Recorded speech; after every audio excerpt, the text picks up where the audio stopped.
Boston wrestling sports and the MWF explodes into a new year of unknown with professional wrestling content galore, and we need you to join our family. Every Tuesday night at 10 p.m. after we review the previous night's Monday Night Raw, it's Wrestling Insiders at your house with the unpredictable WWE Hall of Famer, Mr. USA, Tony Atlas. Wednesday nights after WWE, NXT, and AEW at 10 p.m., you never know who's going to show up on Wrestling Insiders Special Edition. Every Thursday night at 10 p.m. after our NXT and Dynamite review, it's Marty Jannetty's No Holds Barred Sex, Drugs, and Rock and Roll journey through the 80s and 90s on Wrestling Insiders Party with Marty. Friday nights after the lights go down at the Thunderdome on SmackDown, it's John Cena Sr.'s Wrestling Insiders Fabulous Fridays. Plus, look for classic clips, bonus live episodes, pay-per-view watch-alongs, and more. If you want early, ad-free access to all of our Wrestling Insider talk shows, our acclaimed studio shoot interview DVD library, and to help keep wrestling legends working during the worst of times, for less than a cup of coffee at Starbucks, join our growing family at patreon.com/Boston Wrestling. Expect the unexpected in 2021. This is Mick Foley. This is Harley Race. This is Shelton Benjamin. This is Mr. Wonderful Paul Orndorff. This is the Monster Abyss. And this is Daniel Bryan. This is JBL, and you're watching the MWF. Be there live.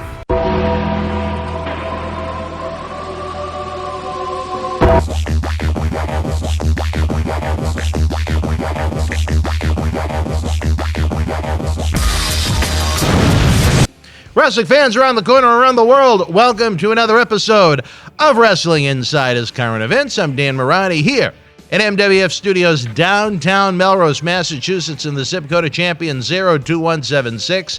It is a big afternoon. We've got a little bit of that FFM music playing in the background, and we're not talking about AM, FM. We're talking about Robert Boissel's French fuck music. We've got Cecil the Lion down here. Something to talk about. Everybody's listening, whatever it's called. And I'm very happy to be joined by my partner in crime down in southwestern Connecticut. Whether the Sox are on and off doesn't make a difference. He's a man with many interesting, valid opinions, Mr. Matt Degnan. Matt, welcome to the craziness that is Wrestling Insiders as we continue to grow and grow everything we do here in Boston Wrestling MWF in the new year. As the fans are going to note during some of our breaks, as well as on the YouTube channel, we're going to be throwing in a little splash of history every day now. So we got even more to look forward to. Should I play some French fuck music on my side of the show? If you would like to play the French fuck music, yes. Cecil, since you're at the computer, what is the name of this French fuck music? Wait, hold on, Cecil. The deepest healing, let go of all negative energy, healing meditation music. And it almost looks like a fist with someone grabbing a wrist, or is that a rock? It's like the hand of God. God is helping us with a little French fuck music as we kick off Wrestling Insiders Current Events. I know Cecil's enjoying a fine lunch, and he didn't even ask me if I wanted anything across the street at the diner. Can you believe that, Mr. Degnan? I kind of can believe it. But yeah, well, he is a raging beast. We have a big week this week as you try and find your own French fuck music. Our good friend John Cena Sr. is going to be live in studio this week. Friday night live, head-to-head with SmackDown. It's the return of Mr. USA, Tony Atlas. Then the pay-per-view extravaganza known as Impact Wrestling Fill in the Blank on Saturday. So it's going to be a big one. Do you remember the name of the Impact Wrestling pay-per-view on Saturday? I believe it's Hard to Kill. Hard to Kill. Well, just like that company. They've been alive and kicking for almost 19 years. They are hard to kill, to say the very least. They've taken many, many bullets, but they're still hard to kill. It might take suicide at that point, but well, he's still there too, I guess. But did you find the FFM? No, I don't want any more technical difficulties. No, you don't want any more. All right, so if that's the case, then why don't we take a look at everything went down at Tropicana Field underneath the Thunderdome from Friday, January the 8th, 2021. Unbelievable. What a night of of action and excitement it was in Tampa. Take it away, sir. We'll go from there. Alrighty. SmackDown opened up with a promo from Universal Champion Roman Reigns, who was, of course, joined by Paul Heyman and Jey Uso. Reigns called out Adam Pearce to confront him about making the match between Kevin Owens and Jey Uso last Friday, which Roman was not happy about. A long video package showed about how the match was made, and Pearce said he has no words for Roman, so Reigns then got even more angry, and Roman then put his hands on Adam and grabbed him after he thought he was being called stupid. But Paul Heyman calmed him down. Roman then smoothed things over for Adam Pearce for now. I thought it was a good opening segment to start the show. Very serious, intense moment between the champion. I guess we can only call him the executive. I know Michael Cole and Corey Graves kind of hinted at him being kind of like the general manager of SmackDown, the way they were wording things at the announce table after the segment. So I guess we can only call him the executive Adam Pearce. Well, in the graphic, it says WWE official Adam Pearce. So I don't know if that's the proper name for him or if they haven't made up their minds yet.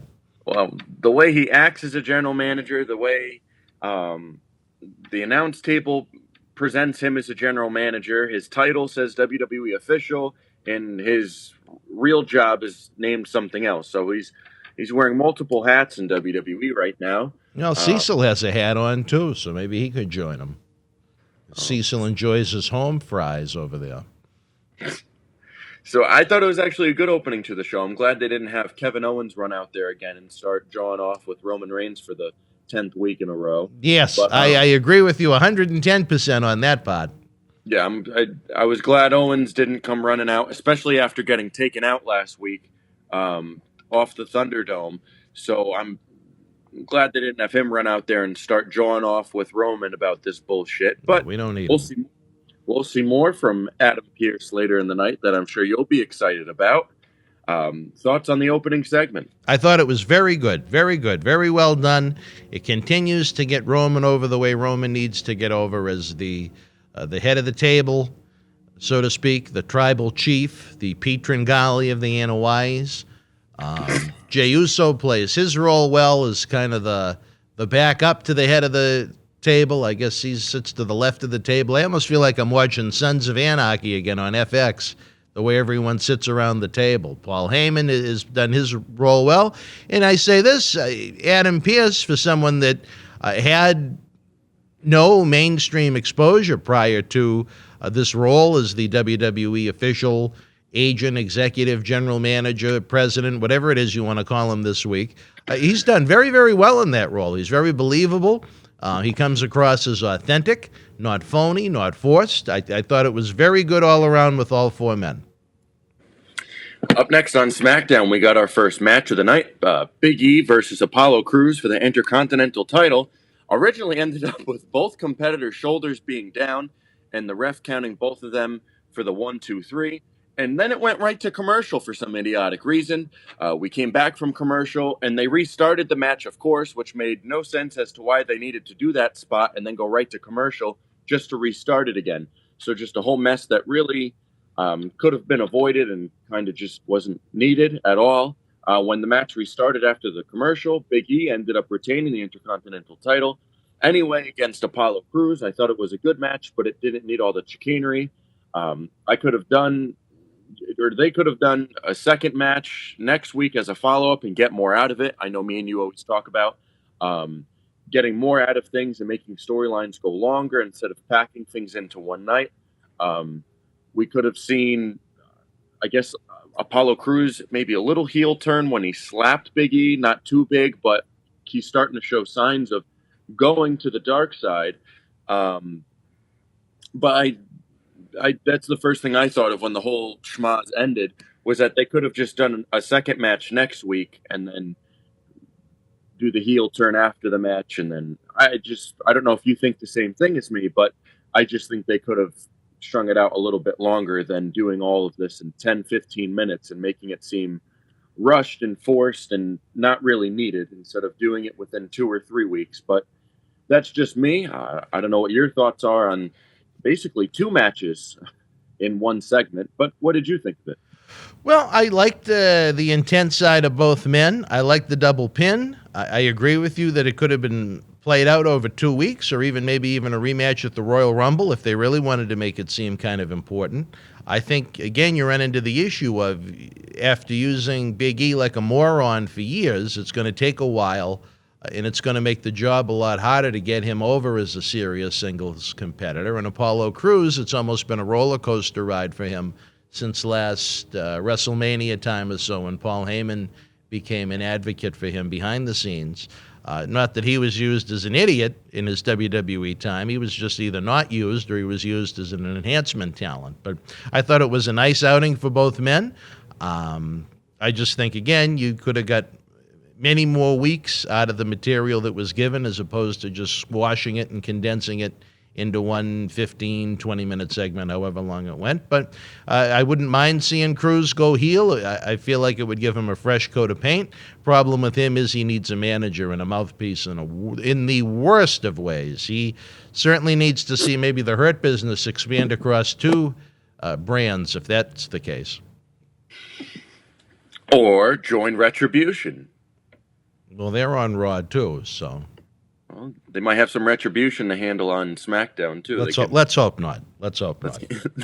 Next on the blue brand, we got Dolph Ziggler and Robert Roode becoming the new SmackDown Tag Team Champions by defeating the Street Profits. I thought it was a good tag team match for what it was.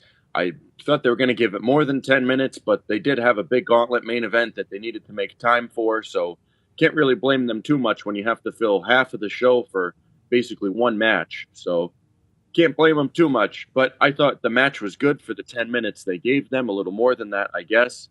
But what did you think of the new SmackDown Tag Team Champion, Ziggler and Roode? I thought it was a good title change. I thought it was time for a title change. The Street Profits lost their biggest advocate in Paul Heyman, so I thought it was just a matter of time before that happened.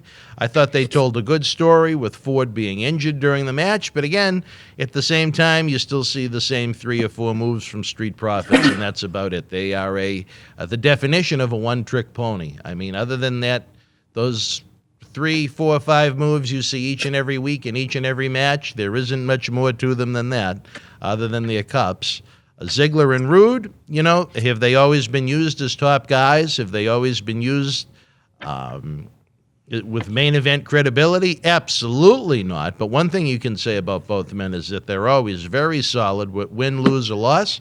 So I like the titles on Roode and Ziggler. I think it's a much better dynamic for the show than to have the Street Profits continue to do their B-level, comedy-level nonsense. One man's opinion. They all tried hard out there, but I just think Ziggler and Roode outworked them by a mile and a half. In the main event of SmackDown, Adam Pearce defeated Rey Mysterio, Daniel Bryan, Baron Corbin, Sami Zayn, and Shinsuke Nakamura to earn the right to face Roman Reigns for the Universal Championship at the Royal Rumble pay-per-view. A little misleading, but... What?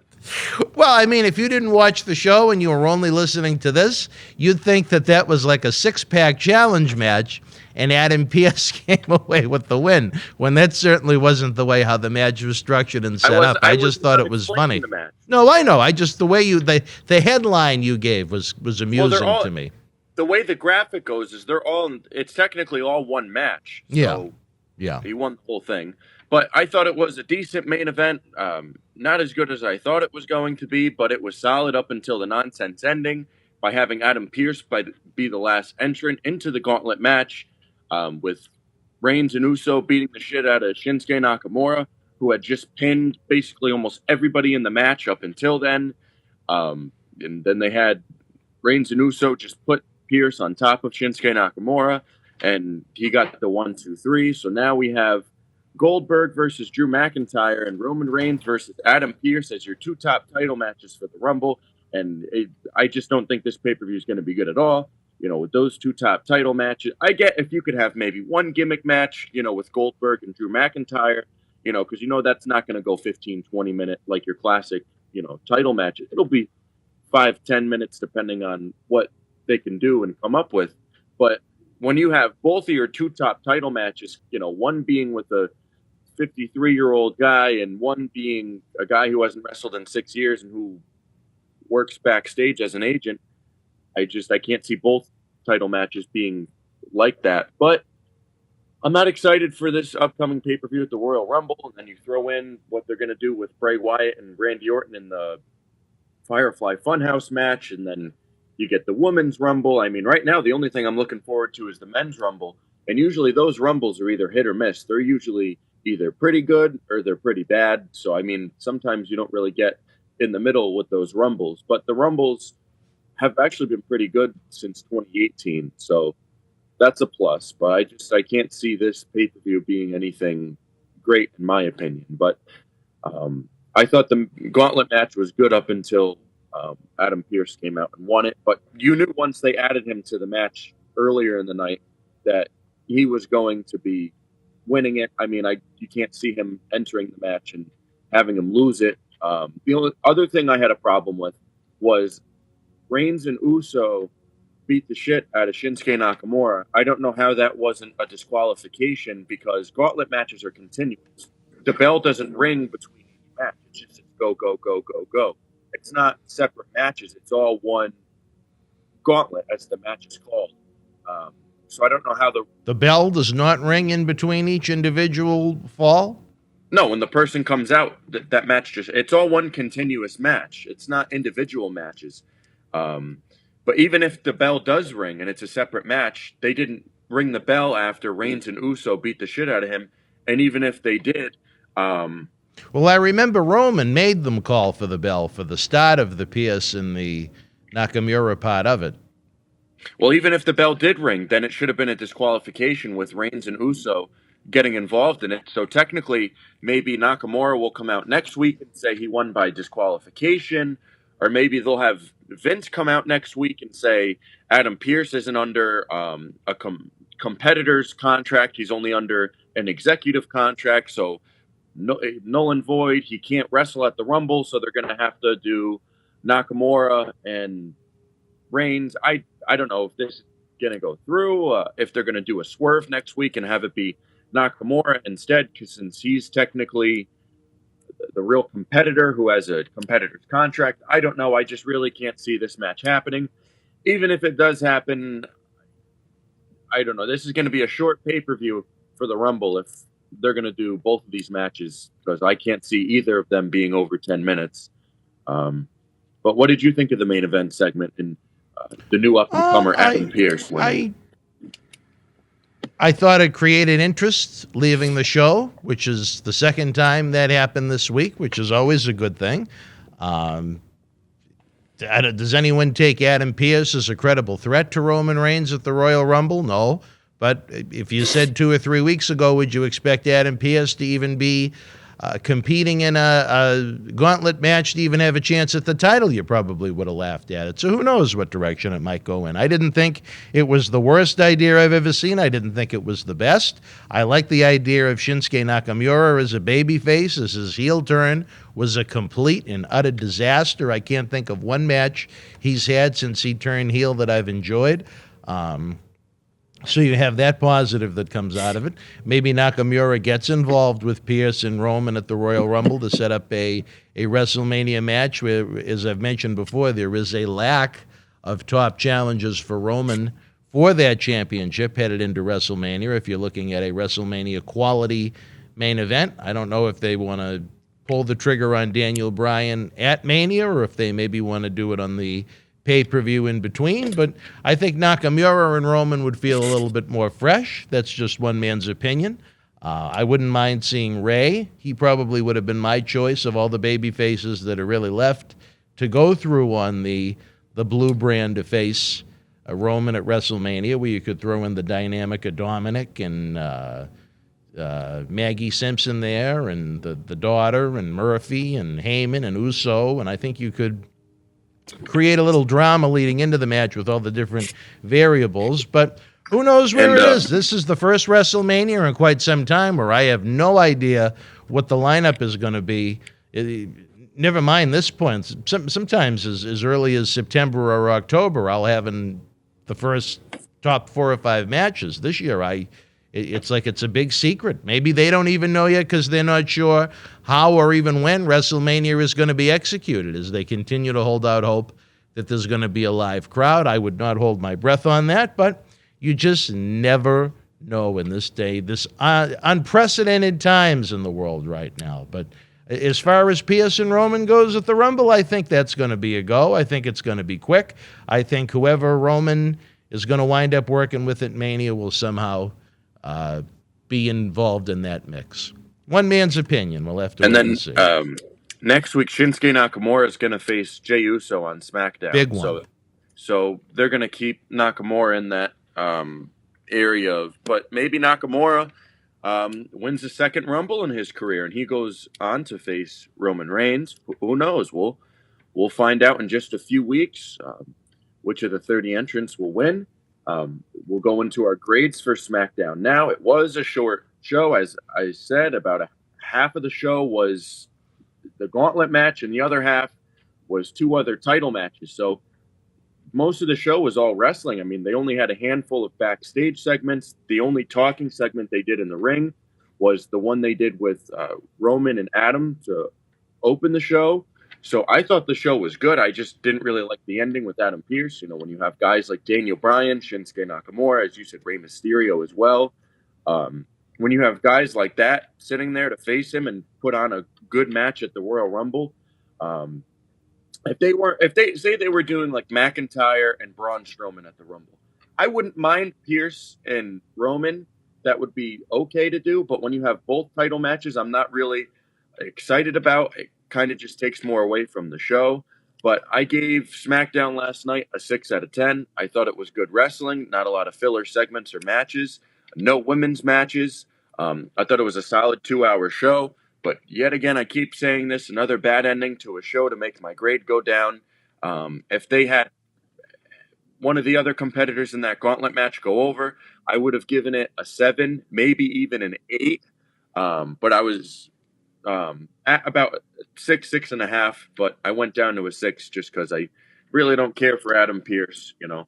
And they keep complaining, oh, we don't have any top stars. We need to send people to the Performance Center. You know, we can't get the ratings. You know, when you keep having guys like Goldberg and Adam Pearce in title matches and your second biggest pay-per-view of the year, or your biggest one outside of WrestleMania, I mean, you're going to keep getting the complaining when you have that type of stuff going on. Well, again, for the second show this week on the main 2 brands, you leave wondering what's going to happen next, and that's a problem that those shows have had for a long, long time, where they're so boring and predictable. If it was another Daniel Bryan that won last night, okay, you shrug your shoulders. That was a good show. You know what's coming next. If it was Rey Mysterio, same thing. You shrug your shoulders, okay, you know what's coming next. With Adam Pearce winning, you really don't know what direction things are going in on SmackDown. With Goldberg and McIntyre, you really don't know what the heck is going to happen at the Royal Rumble. So I think even though they might not be 2 matches that you really want to see, I think they have a layer of questions to them that make it a little bit more interesting than the general if they did, like you said, Roman and Bryan per se, or McIntyre and Strowman per se, where you know you'd get a straight wrestling match. What you have with these 2 matches on paper as they are right now as we're speaking, there's a little bit of, there's some questions to them. What's going to happen? How is it going to play out? And so on and so forth. Viewership's popping for it. What's that now? And the viewership is popping for it. I don't know about that, but I'm just saying from my point of view, it's a little bit more interesting than the usual cut and paste shows that they put together. So it may blow up in their face and the reaction may be horrible and the matches might be horrible. I don't know until it happens, but at least it's something different. And the one thing I've been pushing for is different. At least give something different a shot. Is Goldberg and McIntyre the different than people want to see? I don't know. Is Adam Pearce, the WWF official, the WWE official that's never had a match in the company, the different that people want to see? I don't know. But is it better than, again, Drew versus someone that's on the roster every week, Roman against someone that's on the roster every week? I say yes. I'm interested to see how it plays out. One man's opinion. I'm sure the viewership won't back that up, as you want to guess the viewership right now for SmackDown last night.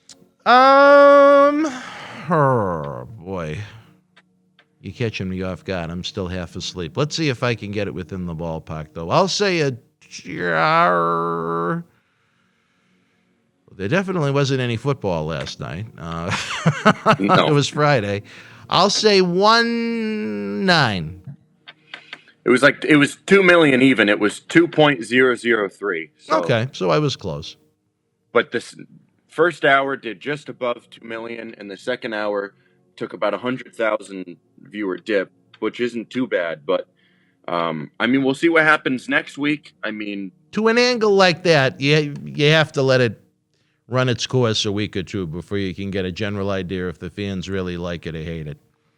But we'll see what the viewership has, and this is the first time I've been interested in the viewership on a week-to-week spread in a while now, just because I want to see if Goldberg can get the viewership up on Raw, if this Adam Pearce angle is going to get the viewership up on SmackDown, but remains to be seen, as we like to say. The problem with that is, if it does, then they could go to the well far more often, and that is when you run into problems, I think. Doing occasional angles like this, I think, is a little bit intriguing. I think if you try and do it all the time, it's way too much. And that would be the problem if WWE thinks, well, the solution to the problem is we'll throw agents out there, or the solution to the problem is for Drew, we'll find more old-timers to throw in there with them. Like, not that I would know anything, but a Henry or a Booker T or someone like that. So if you go to the well if you go to the well too often, that's what'll kill it. If you do it occasionally, you might get a little interest out of it. And that's what I'm hoping, knock on wood, that they're going to get out of these two matches that they have set up to take place Sunday night, January the 31st, live from Tropicana Field in Tampa, Florida, Royal Rumble 2021. Oh, I don't want to say who I think is. Actually, this is one of the years I really don't have a pick in the Rumble. It's kind of open this year, in my opinion. As you said, the Rumble match or the Mania matches are kind of up in the air right now. There's really no rumors or talk of what's going on at Mania this year. So my educated assumption is that they're working with two lineups. They're going to have one lineup if they're going to have a WrestleMania on par with last year, and they have another lineup if they're actually going to have fans in attendance that they need to sell tickets to. I wouldn't go overboard if I wasn't going to have fans, but that's just my opinion. Maybe they'll do Goldberg versus The Undertaker, one last run. I don't think that'll happen, even cinematically. Oh, boy. We'll find out, though, but I'm not intrigued so far. I'm intrigued to see what happens at Mania, but maybe we'll have Goldberg and Adam Pearce as our champions going into WrestleMania. Champion versus champion. You never know. Well, I guess we'll find out in just a few weeks at the Rumble. What did you grade this show? A 6? 6. I was actually much higher than you this week. Again, I don't know if the holiday spirit is still in my heart, but I don't know if it was because of the lack of the women or trying to do something a little different, seeing Nakamura turn to try and do something a little better with him, seeing better tag team champions that are a more solid team, seeing a little bit of intensity out of Apollo Crews and Big E. I gave it 8 out of 10, which is one of the highest grades I think I've given any show. That's only 2 higher. That's not much higher. I can't think of you giving 1 an 8. I believe I gave NXT the other night an 8. I thought we were both tied at 7, but you could be right. The only thing I didn't like about last night, you had another one of those boring, faceless, nameless women doing interviews that sucked. Yeah. And then you had the return of Sonya Deville, which adds absolutely nothing, especially in the role they're putting her in as some kind of an executive with her little blue suit on. Oh, just the personification of nobody cares, why they bothered to... I get myself into too much trouble. I know last night we ran into a little blip. Fabulous Fridays Wrestling Inside has started an hour early in the middle of SmackDown. I don't know if I mistimed it or what the heck happened, but I noticed in the middle of SmackDown, hey, brother, we're shooting. So if for the fans that may have missed the live premiere, it is available now. John Cena Sr. and I discussed the Mick Foley, Donald Trump Twitter controversy. We discuss Oldberg, as John Cena Sr. called him. Ric Flair's usage on Raw Legends Night all around. Women's wrestling in 2021. It's a great hour discussion. It is done podcast style. Hopefully Johnny will be returning to the United States this week to film in studio, as it's been a while. We've had to do these podcast versions for a while. Johnny was trying to avoid coronavirus at all costs, and he visited places like northern Alaska and Finland and Holland, and maybe even ran into the little Dutch boy. I don't know. But hopefully Johnny will be stateside again this week. Wait, if he's coming back from northern Alaska, that's still the United States. Well, you know what I mean. It is, but it isn't. Yeah, whatever that It's not means. exactly stateside, even if it is part of the states.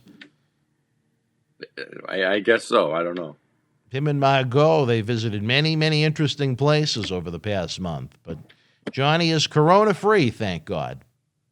The piece will be back in studio next week. And then you talk about a wild Friday night, head-to-head competition, SmackDown on Fox, and Mr. USA, Tony Atlas, on the Boston Wrestling YouTube channel, live, head-to-head. Who's going to draw the bigger house? I'm going to guess SmackDown, but I guess if it's a bad night, you really never know.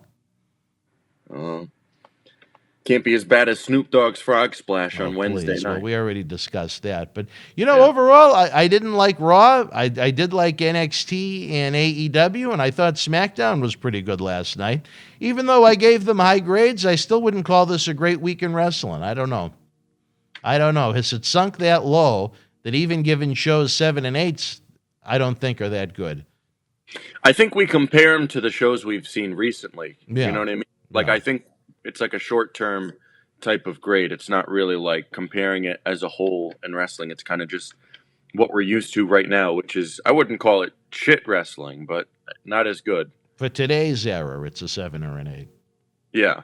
I'll take that. I accept that answer. But one thing I have to say I am looking forward to, even though it's creating more work for myself, is you're going to see at the end of this video, is we're going to be doing some daily history videos as we continue to try and push our Patreon campaign, where you get the early ad-free access to all of our great in-studio shoot interview talk shows, along with our studio shoot interview DVD library, and helping keep professional wrestling legends working to try and entice you and remind you of those good old days. We're going to flash back to different live events from all over the country, different years each and every day on the YouTube channel, and we're going to incorporate those videos into the different talk shows that we do. So at the end of the show tonight, we're going to flip back to, I believe, it was an event I was actually at, January the 9th, 1993, at the Boston Garden.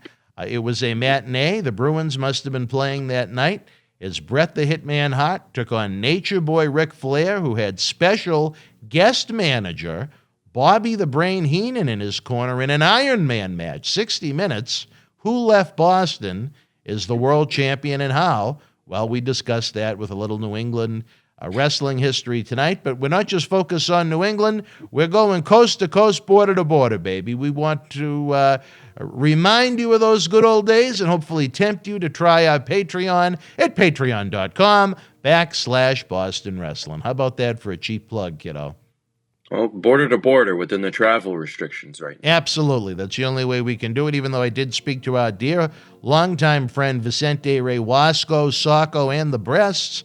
He said California is still locked up. He knows I'm anxious to get back out there to California, that I am anxious to return to Universal Studios Hollywood, but there is nothing for me to go to. He said the movie theaters aren't even open in California right now. It is on lockdown. If we think it's bad where we are right now, my dear Lord, our friends out in California, they really must be looking forward to the Wrestling Insider talk show programs. Maybe even the French fuck music. Well, that always travels with us. The French fuck music?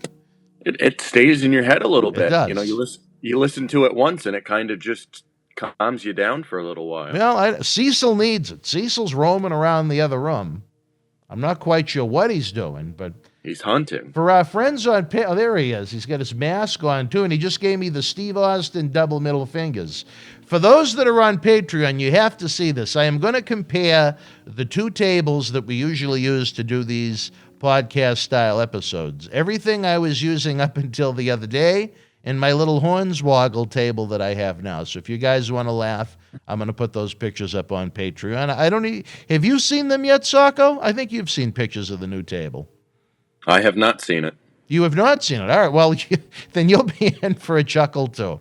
All right, do we have any news and notes that I have glossed over? I hate to interrupt you or rush you, sir. No, the only thing they have announced for next week is Nakamura versus Jey Uso in Big that one. singles match. Yeah, Big huge. one. All right, wrestling fans, for my partner in crime, Mr. Matt Degnan. Look for clips and history videos on the YouTube channel all weekend long until we are back with our Big Four next week, Tuesday night at 10 p.m. It's Wrestling Insiders at Your House with Mr. USA Tony Atlas. He talks a little AEW. On Wednesday, we have the return of Savio Vega on Wrestling Insiders Special Edition, talking mid-90s WWF. Next Thursday at 10 p.m., you know what it is. It's the Party with Marty. No holds barred, sex, drugs, and rock and roll. You never know what's going to come out of the mouth of Marty Jannetty. And then next Friday night at the conclusion of SmackDown at the Thunderdome at Tropicana Field in Tampa, Florida, we light up John Cena Sr.'s dome, hopefully in studio, with Wrestling Insiders Fabulous Fridays. For Matt Degnan, I am Dan Mirade, folks. Until we speak again, check out the eBay store and the WWE T-shirt fundraiser. The link is in the description box below, and you gotta sample the Patreon. Check it out. On Saturday, January the 9th, 1993, the World Wrestling Federation was live at the Boston Garden in Boston, Massachusetts for a matinee event I was live and in person for. In the opening contest, Crush beat Skinner. Terry Taylor with the win over Jason Knight, who replaced Lance Cassidy. WWF Tag Team Champions Money Incorporated retained the titles over the Nasty Boys. The Undertaker defeated Papa Shango. Bam Bam Bigelow victorious over Typhoon. And in the main event, the World Wrestling Federation World Champion Bret Hitman Hart defeated Nature Boy Ric Flair with special guest manager Bobby the Brain Heenan in an Iron Man match. 3 falls to 2. If you were in Boston live, share your memories in the comment section below. Don't forget to check out our eBay store and WWE T-shirt fundraisers, links in the description box below, so we can bring you more interactive superstar shoot interviews to relive the good old days of professional wrestling and keep legends working. Boston wrestling sports and the MWF explodes into a new year of unknown with professional wrestling content galore, and we need you to join our family. Every Tuesday night at 10 p.m. after we review the previous night's Monday Night Raw, it's Wrestling Insiders at Your House with the unpredictable WWE Hall of Famer, Mr. USA Tony Atlas. Wednesday nights after WWE, NXT, and AEW at 10 p.m., you never know who's going to show up on Wrestling Insiders Special Edition. Every Thursday night at 10 p.m. after our NXT and Dynamite review, it's Marty Jannetty's No Holds Barred, Sex, Drugs, and Rock and Roll journey through the 80s and 90s on Wrestling Insiders Party with Marty. Friday nights after the lights go down at the Thunderdome on SmackDown, it's John Cena Sr.'s Wrestling Insiders Fabulous Fridays. Plus, look for classic clips, bonus live episodes, pay-per-view watch-alongs, and more. If you want early, ad-free access to all of our Wrestling Insider talk shows, our acclaimed studio shoot interview DVD library, and to help keep wrestling legends working during the worst of times, for less than a cup of coffee at Starbucks, join our growing family at patreon.com/Boston Wrestling. Expect the unexpected in 2021.